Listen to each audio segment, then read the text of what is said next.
أعوذ بالله من الشيطان الرجيم. بسم الله الرحمن الرحيم. لا يستوي أصحاب النار وأصحاب الجنة. أصحاب الجنة هم الفائزون.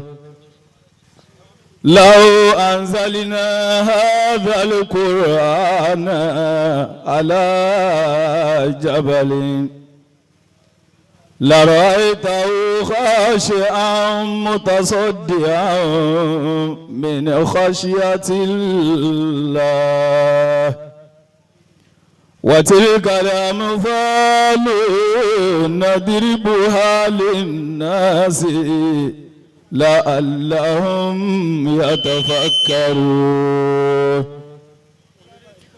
والله الذي لا إله إلا هو عالم الغيب والشهادة هو الرحمن الرحيم.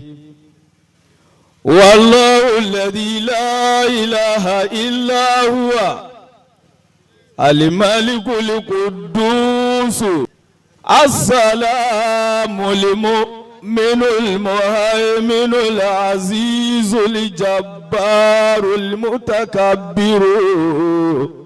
سبحان الله عما يشركون.